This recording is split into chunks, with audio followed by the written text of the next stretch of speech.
का नाम एक मोदीलाल है, जैसा ही रंगो रूप है पैसा ही माल है। नमस्कार, मैं हूं शुभम शंकधर। आप देख रहे हैं मनी 9। शाम के 7 बज चुके हैं और समय हो गया है आपके favourite prime time show money central का। मेरे साथ स्टूडियो में मनी 9 के एडिटर अंशुमान तिवारी जी जुड़ गए हैं। सर, बहुत स्वागत है आपका। अंशुमान जी से चर्चा शुरू करूं उससे पहले आप देखिए ऑन द शो आज कौन सी खबरें, कौन से मुद्दे मनी सेंट्रल का हिस्सा हैं। तो शुरुआत होगी किन कंपनियों को बेचने की तैयारी कर रही सरकार। क्या 5G आते ही महंगे हो जाएंगे मोबाइल टैरिफ? क्या त्योहारों से पहले सस्ता होगा खाने का तेल? शेयर बाजार में क्यों डगमगाने लगा विदेशी निवेशकों का भरोसा? त्योहारों से पहले बाजार में कौन कर रहा खरीदारी? और रूस यूक्रेन युद्ध पड़ा विश्व की अर्थव्यवस्था पर भारी। ये तमाम खबरें हैं हमारे आज मनी सेंट्रल का हिस्सा। इस पर अंशुमान जी के साथ डिस्कशन करेंगे। पहली खबर, घाटे में चल रही सरकारी कंपनियों के निजीकरण या बंद करने की दिशा में सरकार आगे बढ़ सकती है। रिपोर्ट की माने तो 2 मंत्रालय और 3 विभागों के दायरे में आने वाली कुछ सरकारी कंपनियों को लेकर चर्चा शुरू हो गई है। आवास एवं शहरी मामलों के मंत्रालय, स्वास्थ्य एवं परिवार कल्याण मंत्रालय और दवा, टेलीकॉम और फर्टिलाइजर विभाग के दायरे में आने वाली कुछ सरकारी कंपनियों के निजीकरण या बंद करने पर फैसला हो सकता है। इन मंत्रालयों और विभागों के दायरे में अभी कुल 27 सरकारी कंपनियां आती हैं। सर, कौन कौन सी कंपनियां हैं जिन्हें बेचने की तैयारी हो रही है, और उससे बड़ा सवाल, क्या ये सफल हो पाएगी? हाँ, मनी सेंट्रल के इस संस्करण में आपका स्वागत है। हम शुरुआत कर रहे हैं निजीकरण या एसेट मोनेटाइजेशन की दोबारा शुरू ही कोशिशों से, जो सरकार में दिखाई दे रही हैं। साल के लगभग 6 महीने बीत चुके हैं। इस साल कोई बड़ा निजीकरण या किसी बड़ी कंपनी का विनिवेश नहीं हुआ है। कई सारी चीज़ें उलझन में हैं। अब नए सिरे से कुछ ऐसी खबरें निकल कर बाहर आ रही। 27 सरकारी कंपनियों को बेचने की तैयारी हो रही है। 27 सरकारी कंपनियां कुछ प्रमुख विभागों के मातहत हैं। इन्हें बेचने के लिए नए सिरे से एक प्रक्रिया शुरू की गई है। हमें याद होगा कि एसेट मोनेटाइजेशन के लिए सरकार ने एक लक्ष्य रखा था, सरकारी संपत्तियों को बेचने का एक लक्ष्य रखा था। हालांकि उसके ठीक विपरीत इस साल के बजट में सरकारी कंपनियों के विनिवेश से, डिसइन्वेस्टमेंट से मिलने वाले लक्ष्य में कमी की गई थी, क्योंकि सरकार को उम्मीद नहीं थी कि उतना विनिवेश हो सकेगा। कंपनियां हम समझें कि पहले हम जान लें कि कौन सी कंपनियां बिकने के लिए कतार में है, कौन सी आ रही है। ये सारी कंपनियां शुभम नॉन स्ट्रेटेजिक सेक्टर की कंपनियां हैं। सरकार रणनीतिक क्षेत्र से बाहर कंपनियों को पूरी तरह बेचने की या निजीकरण की तैयारी कर रही है। इसमें हमारे पास हाउसिंग और अर्बन अफेयर्स मिनिस्ट्री के तहत आने वाली, यानी नगर विकास और आवास मंत्रालय के अंतर्गत आने वाली कंपनियों में एनबीसीसी, हुडको और हिंदुस्तान प्रीफैब है, जिन्हें बेचने की कोशिश की जाएगी। हेल्थ और फैमिली वेलफेयर डिपार्टमेंट यानी सरकार के स्वास्थ्य विभाग के अंदर आने वाली कंपनियां HLL life care, HLL biotech, Goa antibiotics, HLL Infratech services, HSCC limited, ये कंपनियां हैं जो इस 27 कंपनियों की सूची में शामिल हैं, जिन्हें बेचने की तैयारी की जाएगी। हम आपको भी बताएंगे कि ये प्रक्रिया सरकार इसकी किस तरह से अपनाएगी आगे। फार्मास्यूटिकल यानी सरकारी दवा मंत्रालय, दवा और रसायन मंत्रालय के अंतर्गत Indian drugs and pharmaceuticals, Hindustan antibiotics limited, Rajasthan drugs, Karnataka antibiotics, Bengal chemicals, इतनी कंपनियों को बेचने के लिए सामने लाया जाएगा। टेलीकम्युनिकेशन डिपार्टमेंट की 5 PSUs इस बिक्री की प्रक्रिया में शामिल की जा रही हैं। बिकेंगी कि नहीं बिकेंगी, ग्राहक मिलेंगे कि नहीं मिलेंगे। BSNL की बिकवाली की ज़मीन बेचने पर सही कीमत नहीं मिली थी, पर इसमें BSNL भी है, इसमें MTNL भी है, इसमें BBNL भी है, इसमें TCIL भी है और ITI भी है। ये 5 टेलीकम्युनिकेशन सेक्टर की 5 सरकारी कंपनियां। इसमें फर्टिलाइजर सेक्टर की बड़ी कंपनियां, जिसमें कि FCI Aravali gypsum, Brahmaputra valley fertiliser corporation of India, PDIL project and development India limited, Hindustan fertiliser corporation, Rashtriya chemicals fertilisers, national fertiliser and chemical Travancore यानी फैक्ट और मद्रास फर्टिलाइजर्स, इतनी कंपनियों को बेचने की प्रक्रिया नए सिरे से सरकार ने शुरू की है। टाइमलाइंस जो तय की गई हैं वो ये हैं कि चूंकि सारी नॉन स्ट्रेटेजिक सेक्टर की कंपनियां, यानी इनका रणनीतिक रूप से विनिवेश अब मुश्किल नहीं है, इसलिए यह तय किया गया है कि इन कंपनियों का पुनर्गठन किया जाएगा। इनकी जो इमूवेबल एसेट्स हैं, यानी ऐसी संपत्तियां जिनको नहीं हटाया जा सकता, उन्हें डीलिंग किया जाएगा। राज्य सरकारों से जो लीज पर जमीन ली गई है वो राज्य सरकारों को वापस कर दी जाएगी, और बाकी जो इनकी फ्री होल्ड लैंड है उसे एक स्पेशल पर्पस व्हीकल को ट्रांसफर कर दिया जाएगा। सरकार ने 7 महीने 45 दिन की टाइमलाइन तय की है इस प्रक्रिया को पूरा करने के लिए। कितनी कंपनियां बिक पाएंगी, इसमें से कितनों का विनिवेश होगा, इस पर हमारी निगाह लगातार रहेगी। टेलीकॉम कंपनियों को कारोबार में ग्रोथ के लिए 5G सेवा से बड़ी उम्मीदें। एयरटेल का मानना है कि 5G सेवाओं के जरिए उनके प्रति यूजर औसत रेवेन्यू यानी आरपू में बढ़ोतरी होगी। कंपनी का आरपू फिलहाल 183 रुपये है और कंपनी ने इसे बढ़ाकर 200 रुपये करने का लक्ष्य रखा है। अगले महीने की शुरुआत में देश में 5G टेलीकॉम सेवा की शुरुआत हो रही है। हालांकि एयरटेल के मैनेजिंग डायरेक्टर गोपाल विट्ठल ने 5G मोबाइल हैंडसेट की कमी को लेकर आशंका जताई है। सर, क्या आपको लगता है ये संकेत इस बात के हैं कि 5G के आते ही मोबाइल की जो दरें हैं वो बढ़ जाएंगी? हाँ, जिस बात की संभावना हमें लग रही थी कि 5G पर कंपनियों ने, जैसे कि एयरटेल ने करीब 43,000 करोड़ रुपए के आसपास की बिडिंग की है 5G के एयरवेज को, स्पेक्ट्रम को खरीदने के लिए, उस लागत को कंपनियां उपभोक्ताओं के साथ जरूर बांटेंगी। और इस बात का संकेत स्पष्ट रूप से एयरटेल के चेयरमैन ने जेपी मोर्गन की जो कॉन्फ्रेंस थी उसमें मैं स्पष्ट रूप से दे दिया। 200 रुपये का आरपू यानी एवरेज रेवेन्यू पर यूज़र सब्सक्राइबर से मिलने वाले औसत रेवेन्यू को टारगेट कर रही है कंपनी, और मौजूदा स्थिति में वहां तक पहुंचने के लिए उसे 5G सर्विसेज की कीमत बढ़ानी होगी। और या 5G सर्विसेज की कीमत अगर कंपनी नहीं बढ़ाएगी तो उसे 4G सेवाओं की या मौजूदा सेवाओं की दरों में बढ़ोतरी करनी होगी, तब वो इस स्थिति में ले जाएगी। कंपनी ने बहुत स्पष्ट रूप से ये कहा है कि 5G बेहतर सर्विस देगा, बेहतर क्वालिटी देगा, और इसके लिए निवेश जो उसमें किया गया उसकी वापसी के लिए उसे दरों में बढ़ोतरी करनी होगी। दूसरी महत्वपूर्ण बात यह कि 5G की दूसरी बड़ी कंपनी जो जियो है, यदि बाजार में एक कंपनी अपनी दरों में बढ़ोतरी करेगी तो इससे बाजार में फिर बाकी कंपनियों के लिए भी दरों में बढ़ोतरी की संभावना दिखाई देगी। तो 5G तो आएगा, 5G का लॉन्च होने वाला है, लेकिन 5G शायद सस्ता नहीं होगा, और या शुरुआत में भले ही सस्ता मिले, कंपनियां कीमत बढ़ाने की एक बार फिर तैयारी कर रही हैं। इस बात के इशारे हमें मिल रहे हैं। अब समय हो गया है मनी 9 की स्पेशल रिपोर्ट का। आज की स्पेशल रिपोर्ट है देश भर में फैले हुए लंपी वायरस पर। क्या है इसका असर, क्या इसका असर आने वाले दिनों में हो सकता है, ये सब कुछ आपको बता रही है मनी 9 की ये स्पेशल रिपोर्ट। महंगा दूध आने वाले दिनों में नया नॉर्मल हो सकता है। साथ में मक्खन, घी और पनीर सहित दूध से बनने वाले सभी प्रोडक्ट भी महंगे हो सकते हैं, क्योंकि पशुओं में लंपी स्किन बीमारी की वजह से दूध का उत्पादन प्रभावित हुआ है, और साथ में मांग बढ़ने की संभावना के साथ दूध उत्पादन की लागत भी बढ़ी है। सरकार के आंकड़े बताते हैं कि लंपी स्किन बीमारी की वजह से पशुओं की मौतें तेजी से बढ़ी हैं। 23 सितंबर तक देश भर में लगभग 1 लाख पशुओं की मौत हो चुकी है। 3 हफ्ते पहले के आंकड़े से तुलना की जाए तो 100% बढ़ोतरी हुई है। अगस्त अंत तक लंपी स्किन बीमारी की वजह से देश में 49,682 पशुओं की मौत हुई थी। देश के 15 राज्यों में 250 से ज्यादा जिलों के पशु इस बीमारी की चपेट में आ चुके हैं, और सबसे खराब हालात राजस्थान के हैं, जहां 64,000 से ज्यादा पशुओं की मौत हो चुकी है। सिर्फ मौतों का आंकड़ा ही नहीं बढ़ा, बल्कि पशुओं के संक्रमित होने की संख्या भी तेजी से बढ़ी है। अगस्त अंत तक इस बीमारी की वजह से देश में 11.2 लाख पशु संक्रमित थे, और 23 सितंबर तक ये आंकड़ा 20 लाख के ऊपर पहुंच गया है। दुधारू पशु जब लंपी स्किन बीमारी का शिकार होते हैं तो उनके दूध में लगभग 60% कमी आ जाती है, और पशु ठीक भी हो जाए तो भी दूध के पिछले स्तर तक लौटने में समय लगता है। यानी पशुओं में संक्रमण दूर भी हो गया तो पहले जैसा दूध उत्पादन नहीं रहेगा। इसी वजह से दूध के उत्पादन में कमी की आशंका है।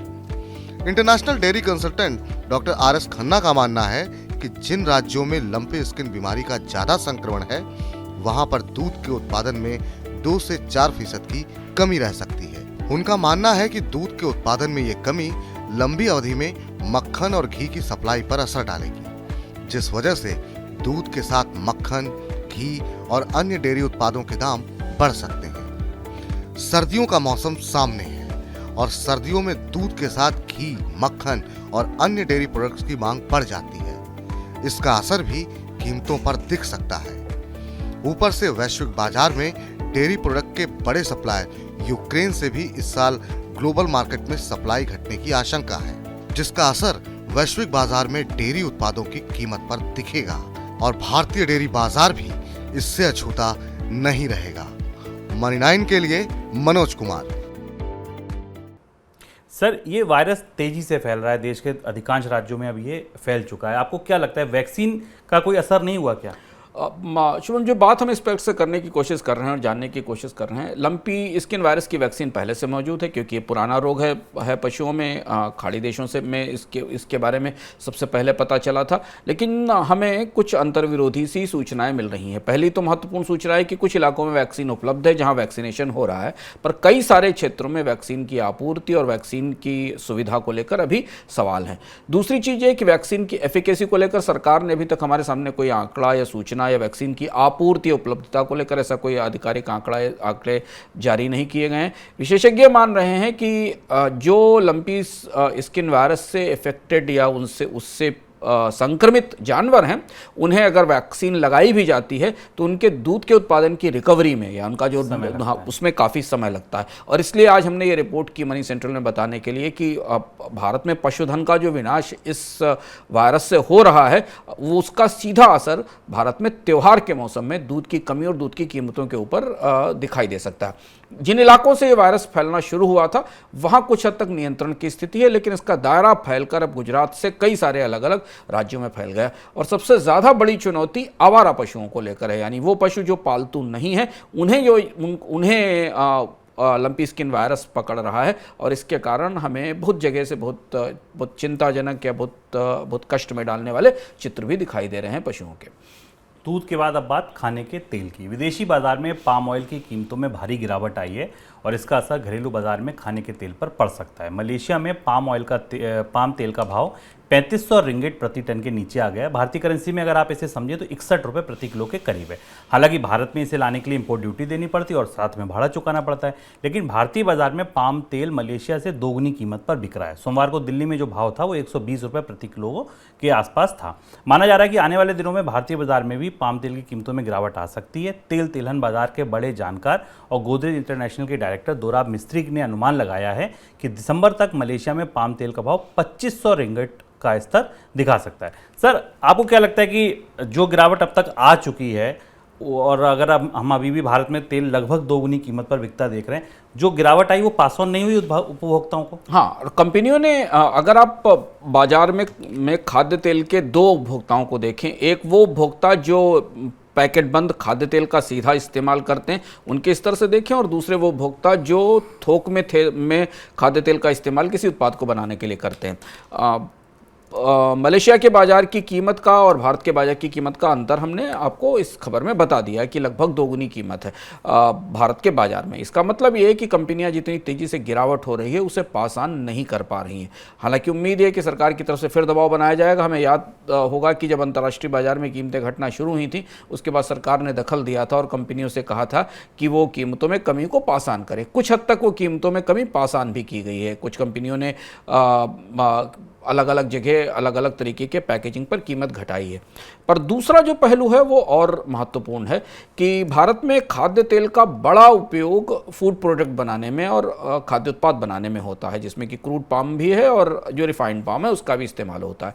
वो जो लागत बढ़ चुकी है कच्चे तेल की, खाद्य तेल की, वो उत्पादों में हमें भी रिफ्लेक्ट हो रही है, चाहे वो बिस्किट हों या स्नैक्स हों जिनमें इस तेल का प्रमुख रूप से वो कच्चे माल के तौर पर इस्तेमाल किया जाता है। इसलिए शुभम, अंतर्राष्ट्रीय बाजार में खाद्य तेल की कीमतें कम होने के बाद भी भारत की महंगाई सूचकांक में हमें खाद्य तेल की कीमतों में उतनी बड़ी गिरावट अभी दिखाई नहीं दी। शायद उसकी बड़ी वजह यह है कि एक तो जो जो बाजार में खुला रिफाइंड तेल मिल रहा है घर में खाद्य तेल के इस्तेमाल के लिए, उसकी भी कीमतें उतनी नहीं घटी, और जो उसके उपभोक्ता हैं, जो बड़े उपभोक्ता हैं, इंडस्ट्रियल कंज्यूमर्स इनको हम कहेंगे, उन्होंने भी उस कीमतों में बढ़ोतरी को उपभोक्ताओं को पास ऑन कर दिया है। बिल्कुल। भारतीय शेयर बाजार में विदेशी निवेशकों की बिकवाली एक बार फिर से शुरू हो गई है। अमेरिका में ब्याज दरें बढ़ने और डॉलर में आई तेजी की वजह से विदेशी निवेशक भारत से निवेश निकालने लगे हैं। विदेशी निवेशकों ने पहले भी पिछले साल अक्टूबर से इस साल जून तक बिकवाली की थी, लेकिन जुलाई और अगस्त में उन्होंने भारतीय शेयर बाजार में निवेश बढ़ाया था। अगस्त में तो 50,000 करोड़ से ज़्यादा की खरीदारी हो गई थी, लेकिन अब निवेश फिर खींचने लगे। सोमवार की अगर आप बात करें, जब बाजार में गिरावट थी, तब विदेशी संस्थागत निवेशकों ने करीब 5100 करोड़ रुपए के शेयर बेचे थे। सर, दोबारा से क्यों ये भरोसा डगमगा गया एक ही महीने बाद? सबसे बड़ी वजह इसकी रुपए की कमज़ोरी और डॉलर की मजबूती है। जैसे ही हमने धीमे धीमे फेडरल रिजर्व की ब्याज दरों में बढ़ोतरी के करीब समय आते देखा भारतीय शेयर बाजार में विदेशी निवेशकों की बिकवाली शुरू हो गई। और ये बिकवाली अगर आप पिछले 3 दिनों की देखें तो शुभम ने आंकड़ा बताया 2000 से 5000 करोड़ के आसपास आ गई। और इसकी सबसे बड़ी वजह यह है कि जो एक सूचकांक है जो विदेशी निवेशकों के व्यवहार को या उनके निवेश को भारतीय बाजार में प्रभावित करता है, जिसे हम डॉलेक्स 30 कहते हैं। यानी भारत में विदेशी निवेशकों के निवेश का मूल्यांकन डॉलर मूल्यों में यहाँ किया जाता है। इसमें में पिछले 3 साल में 50% से ऊपर था, अब इसमें करीब 10.7% की गिरावट दिखाई दे रही। यानी इस दौरान सेंसेक्स करीब इसी हिस्से में बढ़ा है, पर डॉलर में होने वाले रिटर्न में उनकी गिरावट आ रही है। और इसलिए विदेशी निवेशकों ने जैसे जैसे रुपया कमज़ोर हो रहा है और डॉलर मजबूत हो रहा है, भारतीय बाजार से निवेश को निकालना शुरू कर दिया है। और डॉलेक्स के आंकड़े हमें ये भी बताते हैं कि भारत में विदेशी निवेशकों का निवेश रुपए की कमजोरी और विदेशी पूंजी के प्रवाह और भारत के ट्रेड बैलेंस चालू खाते के घाटे, इन सारे फैसलों से भी प्रभावित होता है। और अब जबकि भारतीय बाजार में रुपए की कमजोरी की संभावना आने वाले समय में और बढ़ेगी, क्योंकि डॉलेक्स या डॉलर इंडेक्स पूरी दुनिया में मजबूत हो रहा है, तो भारत में विदेशी निवेशकों के रुख काफ़ी सतर्क रहेंगे निवेश को लेकर। देश में आर्थिक असमानता किस तरह बढ़ रही है, इसका अंदाजा उपभोक्ता के खर्च व्यवहार से लगाया जा सकता है। एक रिपोर्ट की माने तो भारत में महंगे कंज्यूमर गुड्स की मांग तेजी से बढ़ रही है, जबकि सस्ते कंज्यूमर गुड्स की मांग में गिरावट देखी जा रही है। रिपोर्ट में कहा गया है कि $2000 से ऊपर के कंज्यूमर गुड्स के लिए मांग में उछाल आया है, जबकि $100 से नीचे के कंज्यूमर गुड्स की मांग घटी है। भारत में वाहनों की बिक्री का ट्रेंड देखें, वहाँ भी यही आर्थिक असमानता साफ दिखती है। महंगी गाड़ियों के लिए बिक्री जोरदार है, वेटिंग है, जबकि सस्ती गाड़ियाँ, 2 व्हीलर्स, इनकी ग्रोथ हुई तो है, लेकिन ये प्री कोविड लेवल अभी नहीं पहुंची है। सर, क्या अर्थव्यवस्था में कोविड के बाद जैसी रिकवरी की उम्मीद थी और जो रिकवरी हम देख रहे हैं, ये वैसी नहीं है? हाँ, इसी को हम के शेप रिकवरी कहते हैं। और मनी के दशकों को याद होगा कि हमने विस्तार से 2 हफ्ते पहले भारत में की अर्थव्यवस्था में ये हो रहा है, इसका संकेत दिया था एक विस्तार से एक विश्लेषण में, कि कैसे भारत का जो प्रीमियम प्रोडक्ट का मार्केट है वो ग्रो कर रहा है, पर मास प्रोडक्ट का मार्केट नहीं बढ़ रहा है। यानी वो ग्राहक जिनके आधार पर बाजार बढ़ने की उम्मीद की जाती थी, वो कहीं दिख नहीं रहे। जो ताज़े आंकड़े हमारे पास आए हैं त्योहारी मौसम की बिक्री के, चाहे वो ऑनलाइन हो या ऑफलाइन हो, वो आंकड़े हमें इस बात की और भी पुष्टि करके बताते हैं कि भारतीय बाजार में ये के शेप रिकवरी या भारतीय बाजार अब ज़्यादातर ग्रोथ इस त्योहारी मौसम में उन चीज़ों की दिखाई दे रही है जिनकी कीमत $2000 से ऊपर है, जबकि भारत की प्रति व्यक्ति आय उससे नीचे है। यानी इस आंकड़े के हिसाब से वो जो महंगे उत्पाद हैं उनकी मांग बाजार में है, उनकी सेल्स भी बहुत अच्छे तरह से दिखाई दे रही है। इसी तरह से $100 से नीचे के जो फ़ोन है, $100 से नीचे के जो फ़ोन या मोटरसाइकिल्स हैं, उनकी कीमतों में भी हमें उनकी सेल्स में भी हमें बढ़ोतरी नहीं दिखाई दे रही। यह आंकड़ा ये भी बताता है कि इस रिपोर्ट में अलग अलग उत्पाद निर्माताओं से, चाहे वो इलेक्ट्रॉनिक्स के हों या बाकी प्रोडक्ट्स के हों, उनकी तरफ से भी उन्हें भी संदर्भ में लेते हुए बताया गया है कि उनके 1.5 लाख रुपए 2 लाख रुपए तक के फ्रीजर प्रोडक्ट्स बाजार में काफ़ी अच्छा कर रहे हैं, उनकी सेल्स काफ़ी अच्छी हैं। लेकिन जैसे ही वो मास बड़े बेस के मार्केट के प्रोडक्ट्स की तरफ आते हैं, वहाँ पर ग्राहक नदारद हैं। तो यदि आपने आसपास के शॉपिंग मॉल के आसपास कहीं देख रहे होंगे, तो आप भी ये फ़र्क महसूस कर सकते हैं कि बाजार में खरीदारी कौन कर रहा है और बाजार में डिमांड किस चीज़ की है। खास तौर पर 3 बड़ी चीज़ें जो त्योहारी मौसम में सबसे ज़्यादा भारत में खरीदी जाती थी, उनमें एक ऑटोमोबाइल है, दूसरा इलेक्ट्रॉनिक्स है, कंज्यूमर इलेक्ट्रॉनिक्स जिसमें आप मोबाइल फ़ोन को भी शामिल कर सकते हैं, और तीसरा हाउसिंग है। और इन तीनों में हमें यही ट्रेंड दिखाई दे रहा है, महंगी कारों की वेटिंग, सस्ती कारों के ग्राहक नहीं, 1 करोड़ रुपए से ऊपर के मकानों की डिमांड, उनके लिए लोन और कर्ज, और उनके ग्राहक नहीं। और वही स्थिति हमें मोबाइल फ़ोन में भी दिख रही है। सर, अब ये रिकवरी जो आपने बताई के शेप रिकवरी है टिपिकल, ये ओवरऑल अगर हम देखें तो विकास दर पर कितना असर डालेगी? यहीं से हमारा सबसे बड़ा सवाल शुरू होता है कि भारतीय अर्थव्यवस्था में 60% डिमांड आम लोगों के कंजम्पशन से आती है। और अब अगली तिमाही के जब आंकड़े आएंगे तो वो हमें ये बताएंगे कि क्या त्योहारी सीजन में जिस मास स्केल पर कंजम्पशन की या जिस पेंट अप डिमांड के जिस रिकवरी की हम उम्मीद कर रहे थे वो थी कि नहीं थी। क्योंकि अगर भारतीय बाजार में एक छोटा सा एक 4 करोड़ या 5 करोड़ का, बल्कि उससे कम भी 2 से 3 करोड़ लोगों का कंज्यूमर क्लास इन सारी चीज़ों की बाइंग कर भी रहा है, तो उससे अर्थव्यवस्था की ग्रोथ में होने वाला वैल्यू एडिशन शायद उतना बड़ा नहीं होगा। और अगर वो वैल्यू एडिशन नहीं होगा तो भारतीय अर्थव्यवस्था में जो खपत आधारित मांग की ज़रूरत है या जो खपत आधारित मांग की अपेक्षा है, उसे सहारा नहीं मिलेगा। दूसरी महत्वपूर्ण बात ये कि जिस सेगमेंट से हमें खरीद निकलती नहीं दिखाई दे रही, यानी जिस मध्यम वर्ग के लोग 50,000 1 लाख रुपए से लेकर 50,000 रुपए तक की आय वर्ग के और उससे नीचे के लोग बाजार में नहीं आ रहे हैं, उसी वर्ग को सबसे ज़्यादा महंगाई भी प्रभावित कर रही है। हम अपनी अलग अलग रिपोर्ट्स में मनी सेंट्रल इकोनॉमिका में आपको बताते रहें कि महंगाई का सबसे बड़ा असर इसी क्लास पर दिखाई दे रहा है और इसी क्लास को सबसे ज़्यादा असर कर रहा है जीएसटी का बढ़ना। तो अगर आप भारत के अधिकांश उपभोक्ता बाजार को देखें, जिन्हें देखकर भारत में निवेश हुआ, जिन्हें देखकर भारत में कंपनियों ने अपने नेटवर्क बनाए, अपनी उत्पादन क्षमताएं बढ़ाई, उन्हें बाजार में वापस लाना मुश्किल दिखाई दे रहा है फिलहाल ऐसी स्थिति में। और अगर प्रीमियम प्रोडक्ट्स की सेल हमें भारत में दिखाई दे रही है तो वो एक क्लास की तरफ से तो उत्साहजनक हो सकती है, पर व्यापक बड़ी अर्थव्यवस्था को सहारा मिलने की उम्मीद थोड़ा कमजोर करती है। सर, एक आखिरी सवाल मेरा, ये जो त्योहारी सीजन है, ये माना जाता है कि पूरे साल में जितनी बिक्री होती है उसका जो बड़ा हिस्सा है वो इसी त्योहारी सीजन में होता है। कंपनियां ये ट्रेंड देख रही हैं, आपको क्या लगता है इस तिमाही के लिए जब नतीजे हमारे सामने आएंगे एफएमसीजी कंपनियों के, ऑटो कंपनियों के, किस तरीके के नतीजे देखने को मिल सकते हैं? अब शुभम, यहाँ हमने कंपनियों के प्रतिनिधियों से बात की, कुछ डीलर्स से बात की, इलेक्ट्रॉनिक्स के और एफएमसीजी की कंपनियों से बात की। यहाँ वही सवाल बाकी है कि हमें वॉल्यूम में ग्रोथ नहीं दिख रही है। जो भारत की एफएमसीजी कंपनियों को उन उत्पादों की बिक्री चाहिए जिसे ज़्यादा लोग इस्तेमाल करते हैं और कम कीमत के उत्पाद हैं। पिछले साल भी हमने यही देखा था कि कंपनियों के वॉल्यूम्स नहीं बढ़े थे, ग्रोथ के वैल्यू के लेवल पर ग्रोथ आई थी। तो वो जो वॉल्यूम्स ग्रोथ नहीं दिखाई दे रही, हालांकि अभी त्योहारी सीजन शुरू हुआ है, इस मामले में तत्काल हमें कोई निष्कर्ष निकालना मुश्किल है। जब त्योहारी सीजन खत्म होगा दिवाली के बाद नवंबर तक, तब हमें ये स्पष्ट रूप से पता चलेगा। लेकिन जो शुरुआती संकेत हैं अभी भी शॉपिंग मॉल्स के लेवल पर, शॉप्स के लेवल पर, फुटफॉल्स के हिसाब के लेवल पर, जिसके आधार पर हमने एक खबर आपको बताई है, फुटफॉल्स के लेवल पर वो इस बात का संकेत दे रहे हैं कि कहीं ये त्योहारी मौसम भी भारत की एफएमसीजी कंपनियों के लिए बड़ी मात्रा में बिक्री लेकर नहीं आएगा, वैल्यू में थोड़ी ज़्यादा बेहतर बिक्री लेकर आ सकता है प्रीमियम उत्पादों को लेकर। अगर ऐसा होता है तो हमें इसका असर फिर उनकी निवेश योजनाओं पर और बाकी चीज़ों पर दिखाई देगा। पर यह त्योहारी सीजन भारत की आर्थिक विकास दर के लिए सबसे महत्वपूर्ण मौसम होने वाला है। तो इसके भीतर क्या हो रहा है हम इसे बराबर आपके पास लाते रहेंगे। ये शुरुआती ट्रेंड्स थे जो अभी हमने आपके सामने रखे हैं। आप अगर मनी सेंट्रल के रेगुलर व्यूअर हैं तो आपको याद होगा कुछ हफ्तों पहले हमने एक रिपोर्ट की थी, रूस यूक्रेन युद्ध कैसे दुनिया भर पर भारी पड़ेगा, जिसका थंब कुछ ऐसा था कि सबको ले डूबेंगे पुतिन। जो बात मनी सेंट्रल ने आपको बहुत पहले बता दी थी, उस पर अब दुनिया की कई एजेंसियों की मोहर लग रही है।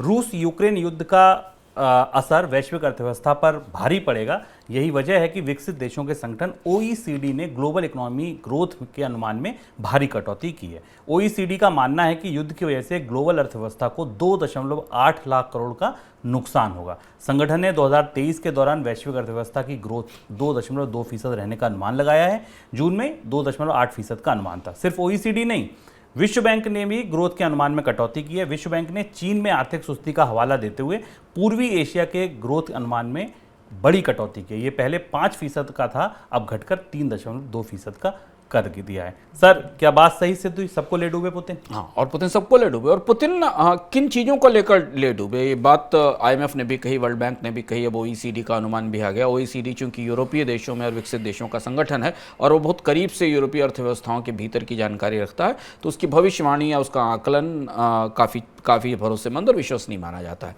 जिस सबसे बड़े जोखिम में पुतिन ने अपने रूस ने यूक्रेन पर हमला करके डाल दिया, वो एनर्जी प्राइसेस थे। और यूरोप की अर्थव्यवस्था शायद मंदी में नहीं धंसती, पर इस युद्ध के कारण दुनिया की सारी अर्थव्यवस्थाओं से ज़्यादा फ्रेजाइल और ज़्यादा कमजोर अर्थव्यवस्था बनकर सामने आई है।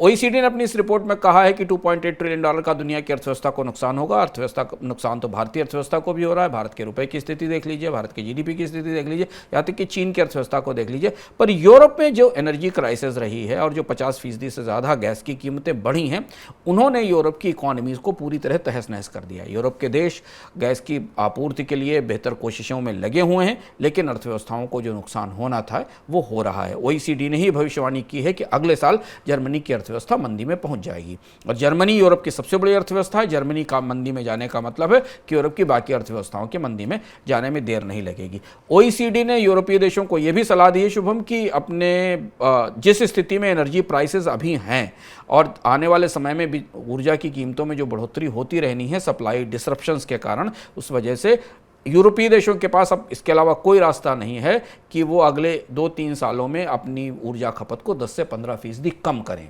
क्योंकि जब तक ऊर्जा की खपत को कम नहीं करेंगे तब तक उनकी अर्थव्यवस्थाओं में जो लगातार बोझ बढ़ रहा है ऊर्जा के बिलों का, चाहे लोगों की जेब पर या अर्थव्यवस्थाओं पर, उसे कम नहीं किया जा सकता। तो पुतिन ने रूस यूक्रेन युद्ध से रूस ने क्या हासिल किया ये हमें नहीं पता। रूस की अर्थव्यवस्था कितनी बुरी हालत में है इस पर हम लगातार चर्चा करते रहेंगे। दुनिया को वस्तुतः कुछ नहीं मिला। दुनिया जो कि कोविड की मंदी से निकल कर बाहर आई थी, वो कोविड के लॉकडाउन से और महामारी से निकल कर बाहर आई थी, उसे वो महंगाई में जाकर फंसी और महंगाई से अब वो मंदी की तरफ बढ़ चुकी है। तो 2 साल या 3 साल महामारी के और 2024 तक अगर ये परिस्थिति चलनी है जिसके संकेत हमें मिल रहे हैं, तो 2 साल महामारी के और 2 साल मंदी के, 5 साल दुनिया के पूरी तरह इसी संघर्ष से उबरने में लग जाएंगे। और 5 साल किसी भी दुनिया की अर्थव्यवस्था के लिए, देशों के लिए बहुत कीमती होते हैं। बिल्कुल सर, यूरोप में OECD ने कर संकट की भी आशंका जताई है, ये कितनी गहरी आशंका है? यूरोप दूसरी और मुश्किल में फंस रहा है। यूरोपीय अर्थव्यवस्थाओं में सबसे बड़ी मुसीबत यह है कि यूरोपीय अर्थव्यवस्थाएं बड़े पैमाने पर बॉन्ड की बोरिंग करती हैं, क्योंकि सोशल सिक्योरिटीज़ के खर्चे बहुत ज़्यादा हैं, वहाँ लोगों को बहुत सारी सुविधाएं दी जाती। अब यूरोप एक ऐसी अंधी सुरंग में जाकर फंस गया है जहाँ महंगाई नियंत्रित करने के लिए उन्हें ब्याज दरें बढ़ाना जरूरी है और अपने सब्सिडी के कार्यक्रमों को चलाए रखने के लिए और ज़्यादा कर्ज लेना ज़रूरी है। चूँकि यूरोप की अर्थव्यवस्थाएँ, यूरोजोन की अर्थव्यवस्थाएँ, यूरो के अंडर में आने वाले अर्थव्यवस्थाओं का सबका अपना अपना विकास दर है और उनकी अपनी अपनी आर्थिक ताकत और कमजोरी है। इटली और जर्मनी 2 अलग अलग तरीके की अर्थव्यवस्थाएं, पोर्चुगाल और स्पेन 2 अलग अलग तरीके की अर्थव्यवस्थाएं हैं। इन्हें अब आने वाले समय में और ज़्यादा बोरिंग्स करनी पड़ेंगी और वो महंगी दरों पर करनी पड़ेंगी, क्योंकि एक तरफ इनके सेंट्रल बैंक ब्याज दरें बढ़ाएंगे और दूसरी तरफ इनकी सरकारें और ज़्यादा कर्ज लेकर आएंगी। यही हमने ब्रिटेन में कल देखा। जब ब्रिटेन में टैक्स की कमी की गई तो बाजार ने उस टैक्स की कमी को पर उत्साहित नहीं हुआ। उसे दिखाई पड़ा कि इस टैक्स की कमी से जो सरकार को रेवेन्यू में लॉस होगा, उसके लिए वो जो बोरोइंग करने जाएगी वो रिकॉर्ड रेट पर होगी, रिकॉर्ड कर्ज रेट पर होगी। भारत में ये परिस्थिति हम काफ़ी समय से देखते हैं कि एक तरफ RBI कर्ज ब्याज दर बढ़ाता है, दूसरी तरफ सरकार की बोरोइंग्स बढ़ती। तो यूरोप की अर्थव्यवस्थाओं में कर्ज संकट की जो संकेत OECD की रिपोर्ट से मिल रहा है वो इसी बात पर आधारित है कि यूरोपीय अर्थव्यवस्थाओं को या तो महंगाई के साथ जीना पड़ेगा या ब्याज दरें बढ़ाकर महंगे कर्ज के साथ जीना पड़ेगा। OECD की रिपोर्ट ने संकेत दे रही कि इन दोनों में से जिस एक चीज का चुनाव जल्दी कर लिया जाए उससे ज्यादा स्पष्टता आएगी। दोनों चीजें एक साथ नहीं चल सकती कि महंगाई भी रहे और महंगी ब्याज दरें भी रहे। तो इसीलिए यूरोपियन सेंट्रल बैंक ब्याज दरें बढ़ाने में सबसे पीछे है। बाकी बैंकों ने अमेरिका की फेडरल रिजर्व की ब्याज दर के बाकी देशों के बैंकों ने काफ़ी तेज़ी से बढ़ोतरी की। तो यूरोप की अर्थव्यवस्था इस समय सबसे करीब है मंदी के, बल्कि मंदी में आमतौर अगर व्यवहारिक रूप से माने तो मंदी के भीतर पहुंच गई है। रेटिंग एजेंसी S&P ने भारत में महंगाई को लेकर आशंका जताई है। एजेंसी का मानना है कि दिसंबर तक भारत में महंगाई की दर 6% से ऊपर रह सकती है।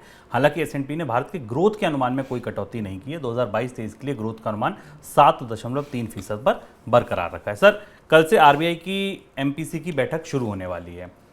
इस बीच आज ही एक दिन पहले S&P का ये अनुमान आया है कि महंगाई 6% से ऊपर रहेगी। लगता है आपको कि अभी भी महंगाई पहला एजेंडे में टॉप प्रायोरिटी पर होगी और ब्याज दरें बढ़ाना? हाँ, S&P के अनुमान में एक दिलचस्प बात है गौर करने लायक कि जब बाकी सारी एजेंसियों ने दुनिया की भारत की आर्थिक विकास दर के आकलन को इस साल मतलब 22-23 के साल के लिए 7% से लगभग नीचे कर दिया है, 6.5% के आसपास कर दिया है। स्टैंडर्ड एंड पुअर ने इसे 7.3% पर ही कायम रखा और उसका तर्क है कि भारतीय अर्थव्यवस्था में डिमांड दिखेगी आने वाली दूसरी तिमाही और तीसरी तिमाही में, जिसके कारण भारत अपनी ग्रोथ को सस्टेन कर पाएगा। लेकिन उसके बिल्कुल विपरीत सरकार और रिजर्व बैंक जब मान रहे हैं कि उत्तरोत्तर महंगाई में कमी होगी, तो S&P ये मान रहा है कि भारत में महंगाई की दर 6% से ऊपर रहेगी। अब जब रिजर्व बैंक की मॉनेटरी पॉलिसी कमेटी कल से बैठेगी तो उसके सामने वो मेज के ऊपर कई जलते हुए सवाल रखे होंगे। महंगाई की दर में बढ़ोतरी सामने दिख रही है, फूड प्राइसेस का असर हमें इन्फ्लेशन पर दिखाई दे रहा है, कच्चे तेल की कीमतें गिरी हैं, लेकिन उसके बाद भी रुपया जितना बुरी तरह से गिरा है, इससे भारत को $90-95 के आसपास का तेल ही पड़ रहा है। भारत में $90-95 से नीचे कीमतें नहीं गई हैं। तीसरी जो बड़ी चुनौती है वो डॉलर की मजबूती के कारण रुपए की कमजोरी है। इन सारी परिस्थितियों के बीच, इन सारी परिस्थितियों को अगर आप एक साथ जोड़ें तो ये भारत की इंपोर्टेड इन्फ्लेशन को फ्यूल कर रहे हैं। तो अभी तक रिजर्व बैंक जिस सप्लाई साइड की इन्फ्लेशन से या फूड प्राइसेस की इन्फ्लेशन से जूझ रहा था, वहाँ उसमें एक नया पहलू और आयातित महंगाई का जुड़ रहा है, और आयातित महंगाई आने वाले समय में बढ़ रही है। महंगाई दर को लेकर S&P का आंकलन अगर ये बता रहा है कि 6% से ऊपर है, तो हमें मानना चाहिए कि रिजर्व बैंक कम से कम उम्मीद कर सकते हैं, या इस बात की संभावना है जो आकलन में मिल रहा है कि reserve bank 50 basis point, 45 basis point की, 40 बेसिस पॉइंट की बढ़ोतरी तो करेगा ही ब्याज दरों में। क्योंकि अगर पूरे साल 6% की से ऊपर की महंगाई रहती है तो रिजर्व बैंक को उसे नीचे लाने के लिए ब्याज दरों में बढ़ोतरी की प्रक्रिया 1-2 बार और इसके बाद अपनानी होगी। लेकिन इस हफ्ते की सबसे महत्वपूर्ण बैठक रिजर्व बैंक की मौद्रिक पॉलिसी कमेटी की बैठक है, जिसमें बहुत सारे महत्वपूर्ण संकेत निकलने की संभावना है। 30 तारीख को इसका फैसला आएगा, हमारी नज़र बनी हुई है, और 30 तारीख का जो मनी सेंट्रल होगा वो पूरी तरीके से इसी पर फोकस होगा। फिलहाल मनी सेंट्रल में आज के इतना ही। सर बहुत शुक्रिया आपका जुड़ने के लिए, तमाम खबरों के विश्लेषण के लिए। आप लोगों का भी शुक्रिया मनी सेंट्रल देखने के लिए। चलते चलते आपको एक खास शो के बारे में बताता हूँ। आज जिस शो के बारे में आपको बता रहा हूँ वो है जागते रहो का शो। अभी आपने कुछ दिन पहले एक खबर पढ़ी होगी कि महिंद्रा फाइनेंस कंपनी का एक रिकवरी एजेंट एक महिला के घर पर गया और अभद्रता की उसके साथ, और यहाँ तक हो गया कि उस महिला की मृत्यु हो गई, डेथ हो गई। ऐसे में ये जानना ज़रूरी है कि आपके अधिकार क्या हैं। जब रिकवरी एजेंट आपके घर पहुँचे, आपके साथ बदतमीज़ी करे, तब आपके क्या अधिकार हैं, आरबीआई के नियम क्या हैं, दिशा निर्देश क्या हैं। एक छोटा सा दिशा निर्देश मैं आपको बताता हूँ। क्या आप जानते हैं कि रिकवरी एजेंट आपको ऑड आवर्स में कॉल भी नहीं कर सकता, यानी कि अगर सुबह बहुत जल्दी या शाम के बाद आपको वो कॉल भी नहीं कर सकता, ये एक अधिकार है। इसका ये मतलब बिल्कुल नहीं है कि कर्ज लीजिए और आप ना चुकाइए, लेकिन हाँ, अगर आप असमर्थ हैं किसी वजह से कर्ज चुकाने में, तो उसका एक तरीका है, बैंक का एक प्रोसेस है, आरबीआई उस पर एक दिशा निर्देश देता है। क्या दिशा निर्देश हैं, क्या आपके अधिकार हैं, कैसे आप इन चीज़ों से निपटें, ये सब कुछ आपको हमारे जागते रहो के शो में प्रियंका संभव बता रही हैं। एक्सपर्ट हमारे साथ हैं, एक्स बैंकर हमारे साथ हैं, जो आपको विस्तार से नियमों को समझाने में मदद करेंगे। मनी 9 का मोबाइल ऐप तत्काल डाउनलोड कीजिए और जागते रहो का ये शो देखना ना भूलिए।